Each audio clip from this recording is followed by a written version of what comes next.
J.T. Crowley is Talking Books. On the show, you'll hear from emerging talent and seasoned veterans from around the world. They'll give you their take on the writing process and how to create the secret sauce of page-turning deliciousness. Let's get into that magical mixture of the art and science of creativity. Here's J.T. Crowley, author of The Smart Kids, and your podcast host. Hello everyone, I'm J.T. Crowley, and I'm so delighted today to have a new author for you to come on the show. And this is David Ellis, and it's about his book, Naughty Nonsense, LASCIVIOUS Limericks. And it's a very humorous book, everybody, believe you me. And what we're going to do is read a few of the limericks, the poems, the free verses that are in this book. And they're very brief, a lot of them, but there's a story behind them. They're very humorous. Some of them are a little, how shall we say, risque. Yes. But anybody with a sense of humour is just going to love this book. But I just wanted to give you a little bit of introduction to what David Ellis, where he came from, what he does. So David Ellis has, from an early age, been a fan of British comedy, especially Frankie Howerd and the Carry On Crew. And for those of us of a certain age, we know all about those films, and they certainly were risky as well.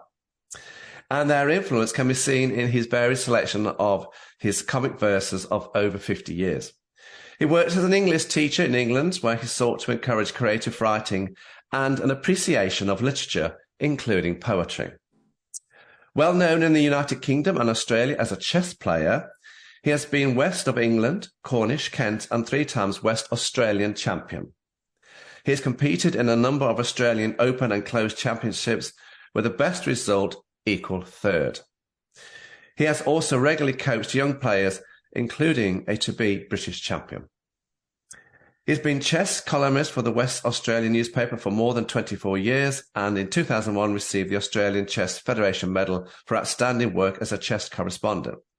The year after, receiving the Queen's Australian Sports Medal. He plays piano and has been in demand as an accompanist in collaboration with a junior choir. He recorded a 45 EP, and for those of us can still remember what EPs are. And years later recorded 2 CDs, and again, yes, a lot of us can still remember what CDs are, with the soprano Wilhelmine Falcon.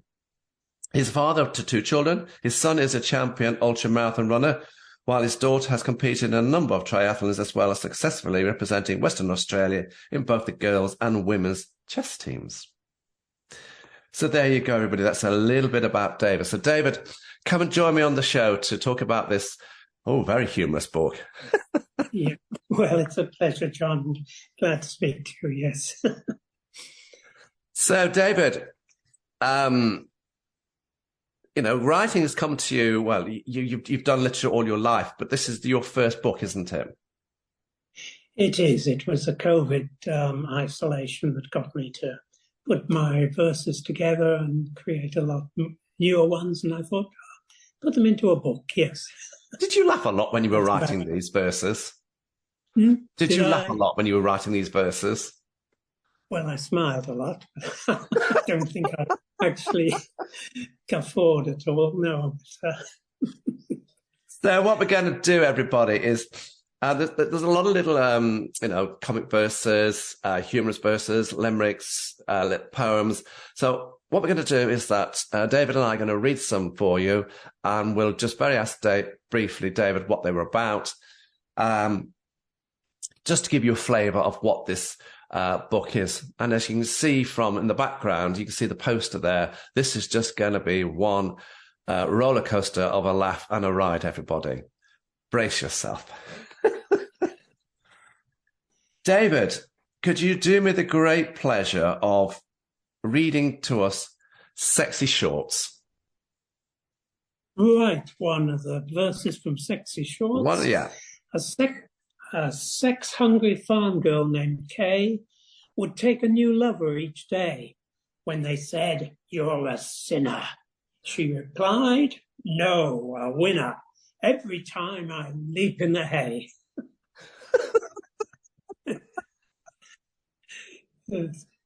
Right now. And of course, the illustration there is quite Well, poignant, put it that way. It's that one, yes. Yes. So I'm going to, one of my other favourite ones here, everybody, was Susie.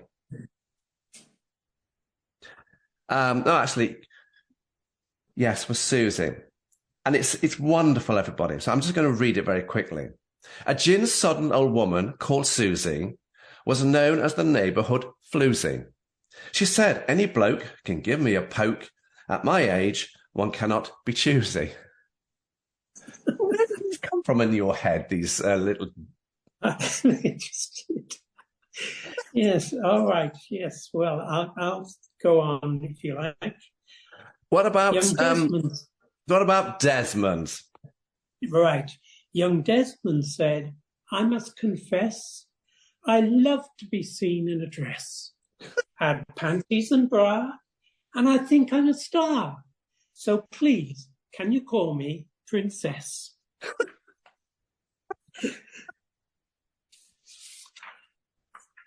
Now this one is, I just love this one, everybody. This is Danny. An excited male virgin called Danny was keen to explore the girl's fanny. When he reached out his hand to feel for her gland, he discovered that she was a tranny. Right.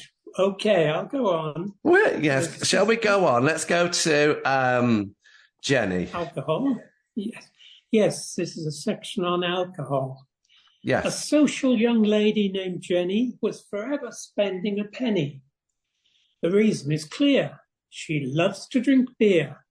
And it's not just a few. No, it's many.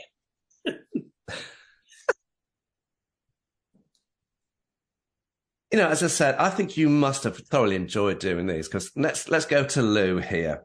You know, again on the alcohol one. Said that passionate beer maker Lou, who was wrapped with his latest home brew. You could ignore all the rest. This is really the best, and I'm sure you will all think so too. Where did you conjure up that little one from? Were you in a bar one night? I just don't. No, I don't know. A lot of them were doing it in groups, where I picked out the people in the group and made a poem about them.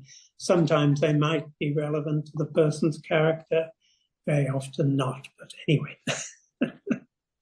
So here's one. I have a French son-in-law. I don't know if that inspired me, but here we are. Je suis sexy, said dashing Pierre. See how chic are the clothes that I wear. He then flounced down the street, tripped over his feet, and suffered a sore derriere. It's actually bruised in the book, everybody. Bruised. Do you share these stories, David, when you go on your chess outings? Do you entertain everybody with these stories? I have done a few, and yes, but more. I did them I was at a recreation group, and we had to produce a magazine. So I did limericks about some of the friends from the group. So yes. So here's one. Can I do Vicky? Yes, can I read Vicky? This is under the food one, everybody. Said a fastidious eater called Vicky, when offered some tea with a bicky, nice digestive, Marie. They do nothing for me, so excuse me for being so picky. I do have a section on alcohol, and I've got one on music, so I didn't know which one this should go to, but here we are. Go with it. At the church, gifted pianist Hugh, a sizable audience drew, but he came on so pissed, he messed up his Franz Liszt and puked over all the front pew.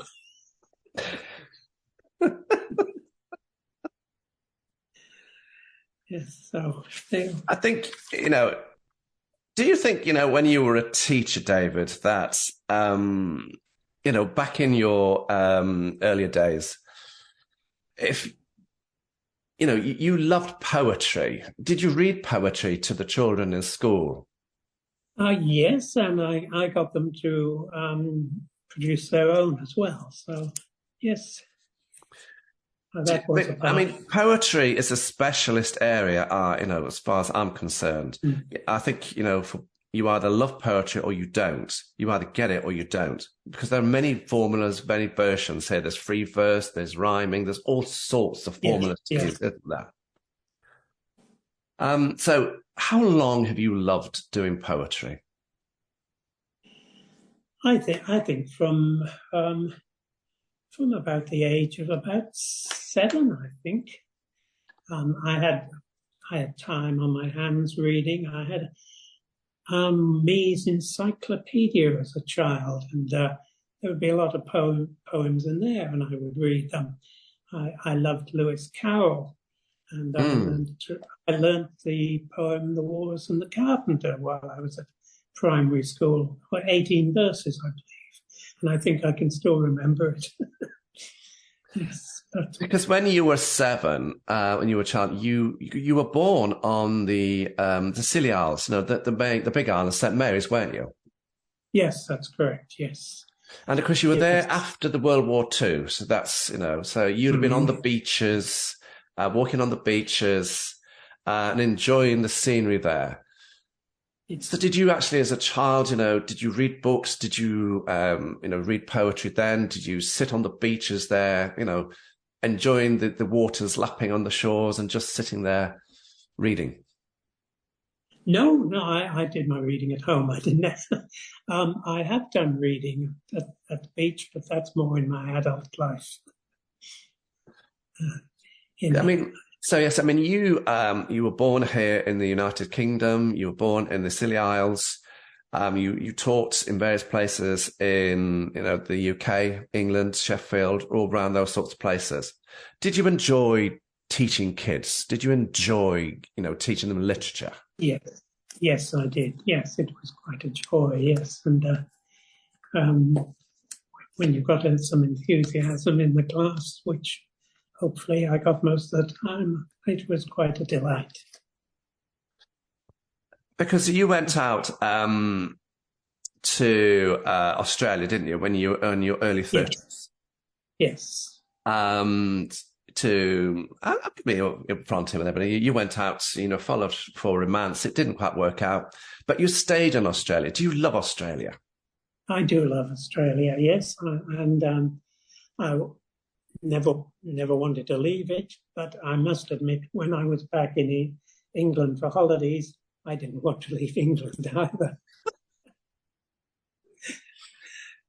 Because you're on the western side of Australia. You're from Perth, aren't you? Perth, that's right, yes. In the big state of Western Australia, yes. Big mining state. Yeah, because when you look at Australia, everybody, yes, so you're on Perth. And just to get to Sydney is about a 7 or 8 hour flight, isn't it? Or something like that. 5, yes. It's about the same distance as London to Moscow, I think. Yes. And I think, we get a lot of Australian politics over here as we watch that. And so I want to come to the section that you've put around politics here, David. Right, okay. And you've got several quotes from politicians here. But for me, one stood out, and that was Julia Gillard. Now, she was the Labour Prime Minister from 2010 to 2013, and she was the only woman to become the Australian Prime Minister. And her plans to introduce a mining tax in 2012 caused an outcry from the mining industry. And of course, she's famous for standing up in the Australian Parliament and saying, if you want to know what a misogynist looks like, to the opposition leader, she said that, just look in the mirror. Yes. But the little ditty you've got about her here is, my mining tax said ex-PM Julie, made all the rich miners unruly. Twiggy and Gina could not have been meaner, and that was the end of yours truly. Yes, a favourite of mine, one of my favourites, is Malcolm Turnbull. Tell us about Malcolm. He was a rather liberal leading in a conservative government. He was I think a millionaire or a billionaire possibly. He'd been he was a lawyer. He was a banker and a barrister, wasn't he? Banker, that's right, and a barrister, that's correct. But he lost his popularity in the polls, these opinion polls, not elections, so he got sacked by the party. So here we are. Mr. Harbourside Mansion is glum. That was a nickname for him. Who's that, you may ask? It's Malcolm. A sustained rating drop saw him given the chop. So he now sits at home on his bum. This book, everybody, is full of all this stuff. It's hilarious, it's comical, and it's certainly, when I looked at this book, it made me laugh so much. And as you can see, the banter that David and I are having, we're just laughing at this because this is what this book is about. It's a humorous book. There are, a lot of these comic verses that just put a wonderful smile on your face. So it's well worth getting this book, everybody. David, let's move on a little bit from the short little ditties you've got here. And could you care to read On Hot Weekends and tell us what was this one about? Right, it's really, I can find it. It's really a grumpy old man's opinion of the beach. Do we know any of them? So, I think there were plenty around. I think there was a television series about them. This might have inspired me. But this is On Hot Weekends. On hot weekends in this sun-kissed land, we flock in droves to our fine white sand. And it's into the water for a dip. But be careful, you avoid the rip. And that's not all we have to fear. White pointers might be lurking near. The jellyfish and sandflies sting, and seagulls steal the food we bring. Now, if you want to take a nap, don't forget the slip, slop, slap, or you'll be burnt from head to feet and feel exhausted from the heat. A cafe, then, with ocean view. You'll wait for hours in the queue. And you'll so wish you had thought twice when you sit down and see the price. So when it's hot, I do not roam, but stay in air-conditioned room with beer and telly. That's the ticket. Watching the flannel fools play cricket. So I don't know if there's any words that aren't familiar. A rip is a kind of underground current. In fact, the first swim I ever had in WA at the beach, I got caught in a rip, and I was trying to get back to the land, and I wasn't making any headway. So I thought, I'll just take a breather a bit, tread water, get my breath back. And next thing I know, a lifeguard comes out and rescues me. That's that silly old palm. And white pointers are, of course, are the large sharks growing up to about 5 meters, which have killed dozens of Australians over the many years. So, and the slip slop slap was a government scheme to get people to put sunscreen on, because Australia is the melanoma capital of the world. Indeed, it is. The ozone layer. Yes. I liked this one, and I'm going to read it. It's called An Aussie Mate, everybody. Jack's furrowed brow creased in a frown. The bloody telly's broken down. The footy game we cannot view. Now what the hell is there to do? I looked around through the air of gloom. and saw in the corner of his room an old chess set, perhaps his son's. I've seen a way we still have fun. That's if you can play the game, though I'm none too sure it needs a brain. Ah, bloody ha, I'm no one's fool. At chess I was the best in school. So, if it is game you're seeking, let's go ahead. You'll cop a beating. For Jack and me, our friendship long was spiced by competition strong, for we played each other countless times at tennis, golf and other games, but never did we ever guess we'd sit down to a game of chess. I held 2 pawns, he picked the black, giving me first chance to attack. My skilful play, such were my hopes, would soon have Jack on the ropes. And, faced with my superior game, this braggart will be put to shame. With copious supply of beer to drink, to oil our brains to help us think, each searching for a winning plan, we strove to find the better man. Taunts and jeers whose motivation sought to ruin concentration. Oh, us 2 foes had no effect, as we attempted to select the moves that would surely bring about the rival's army's utter rout. The game progressed, move after move, and desperately I tried to prove that I was by far the better man, and Jack was just and also ran. But then I sensed my plans were failing. Sadly, my bright hopes were fading, and with my forces dissipated, the likelihood of being mated. Now, don't you laugh, it's no joke to lose to that obnoxious bloke.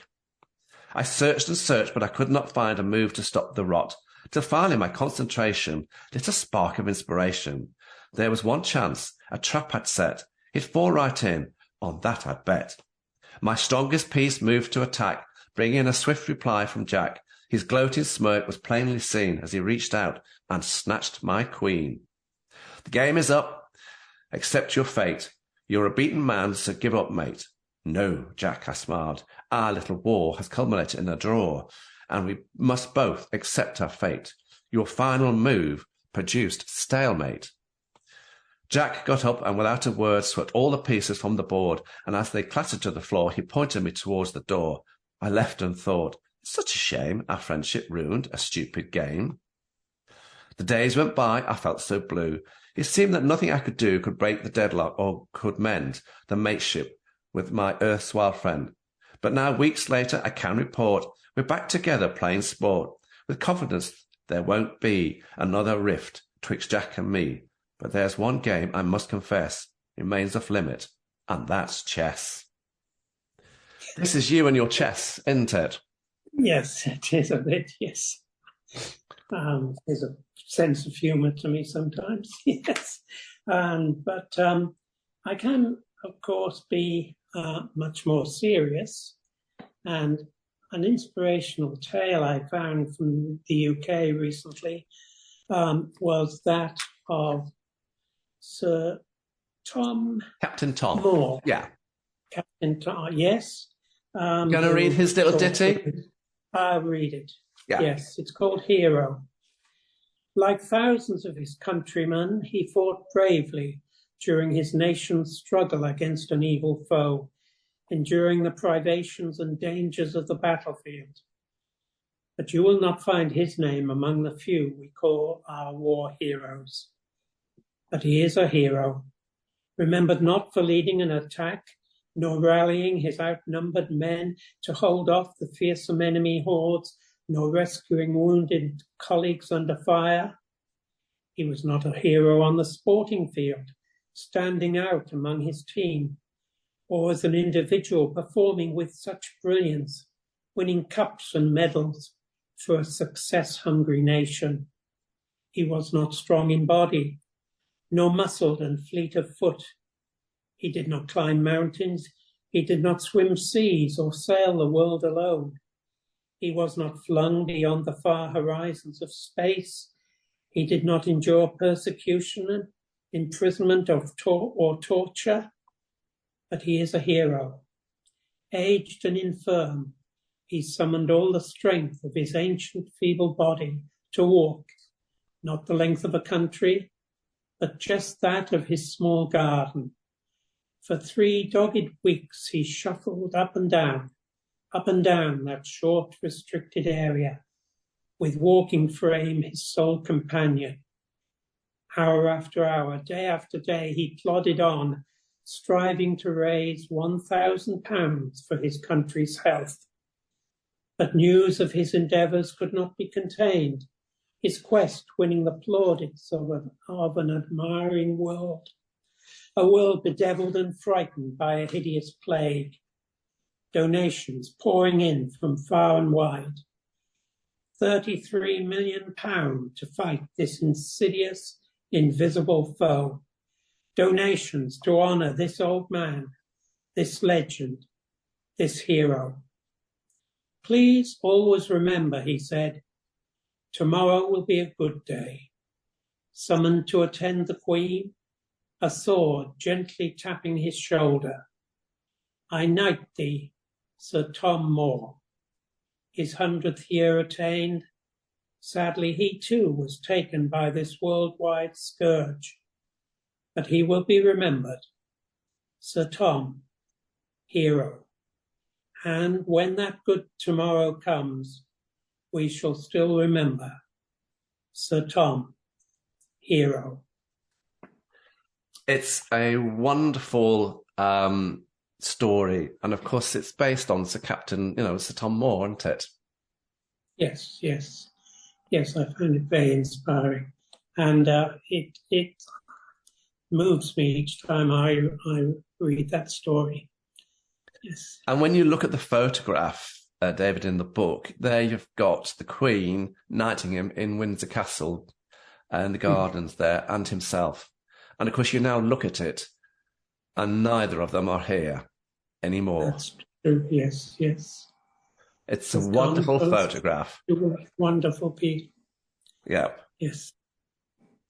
And, and I think a lot of people can learn for what he did. He did small little things, but he did them very graciously. And he showed us that, yes, there will be a new tomorrow. And, when all this COVID was going on. And of course, the Queen said that when she addressed the nations, there will be a better today, better tomorrow. We will meet again. Of course, coming from the song, the Berlin song, We Will Meet Again, from the World War II. Yes. But I want to go to, if you don't mind, read the one about a silly childhood memory, the Isles of Scilly, because this is where you came from. So my childhood before going to the mainland of Cornwall to attend secondary school was spent at St Mary's, the largest of the Isles of Scilly, pronounced Scilly. 28 miles from Land's End, Cornwall, an idyllic place to live, especially for children enjoying their summer holidays from school. The year was 1947, when I was 7 years old, provided a particularly warm and dry summer, giving day by day sunny weather to enjoy. However, the words of the poet Henry Wadsworth Longfellow, immortalised in song from the ink spots with Ella Fitzgerald, into each life some rain must fall, are pertinent to the following verses. So I'm going to read this, everybody. I was born on the Scilly Isles off Britain's far southwest. You may think the name sounds funny, but those islands, they're the best. Spelt silly. To remember, here's the key. There is a sea in Scilly, and Scilly's in the sea. Very good. Now, the summer of 47 was such a wondrous time. The opportunity it gave us boys to run about and climb the trees, go fishing or riding on our bikes, to take dips in the ocean, enjoy long country hikes. My mother runs a village shop, selling cigarettes and sweets. She knows each customer by name, and each she warmly greets. In summer, there's a constant flow of customers each day for my mother's homemade ice cream. Could not be beat, they say, and often when the sun was hot, I'd be running round the town and popping for vanilla cone to help to cool me down. I'd come home tired and dusty, as happy as I could be, and when I saw my granny, I asked her, "What's for tea?" Whatever was put before me would quickly disappear, and when dessert was offered, I scoffed that up, no fear. But some days I want to change from hectic times with mates. I'd rather wander down to the quayside where my granddad's boat awaits. He was a strong and burly man, but kind and full of smiles. His boat, the Nor, would ferry goods to and from the smaller isles. On a short trip to St. Martin's, where my old granddad was born, he took me with him for a walk into the little town, and there I saw, to my surprise, after he'd walked a while, all dressed up in their Sunday best, the folk of the small isle. We were going to a wedding. In church we sat in pews, and I noticed the boys who looked so smart in clean shirts and polished shoes. But for me, I had no shirt, no tie, no shoes upon my feet, just a pair of grubby shorts, which I wore in the summer heat. I imagined the congregation on me, their eyes did train, and I shrank as small as I could be, filled with embarrassed pain. And after church the wedding feast more misery did bring. Delicious food was piled sky high, but I could hardly eat a thing. The jollity went on and on. The end, then it would come, when I would get back on the boat and finally reach home. And when we did at last return unto St. Mary's Quay, standing there before us, my mother I did see.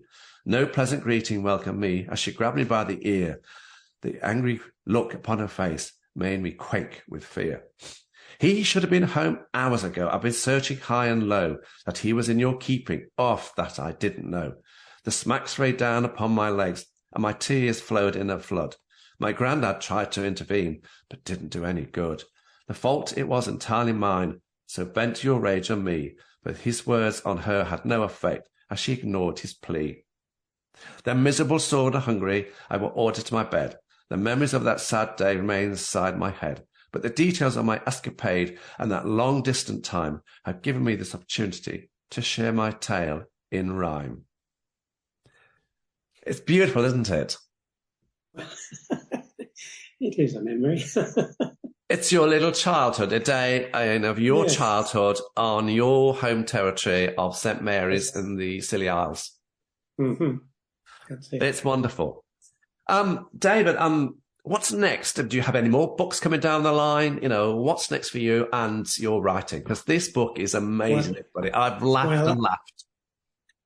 I am over 80, and I think perhaps I'm not sure I can go through the effort to do anything more, but I do keep, occasionally ideas come to me, and I do jot down a few more limericks.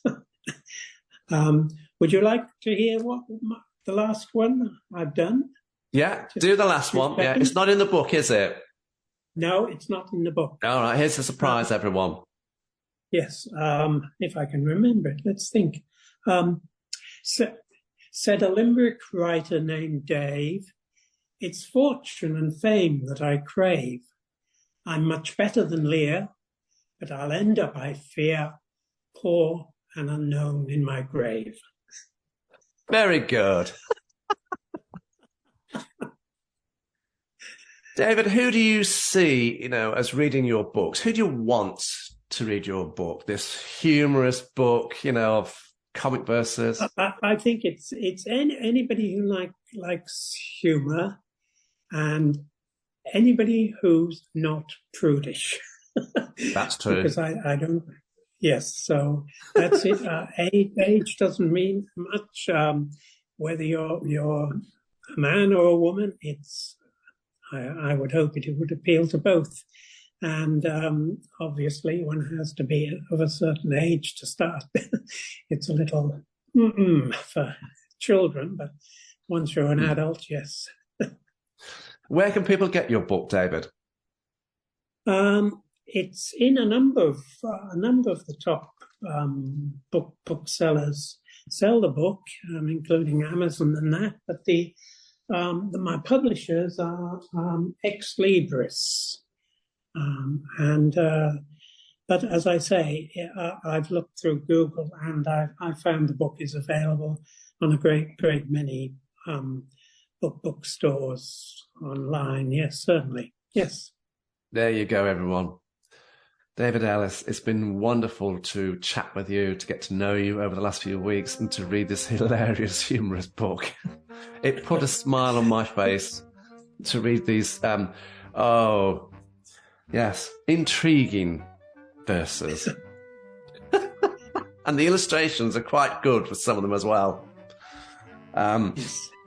But I just want to say, David, thank you very much for coming on the show. I've thoroughly enjoyed your book. And as I say at the end of all my podcasts, everybody, I'm JT Crowley. Thanks for listening, watching. Wherever you are in the world, until next time, stay safe.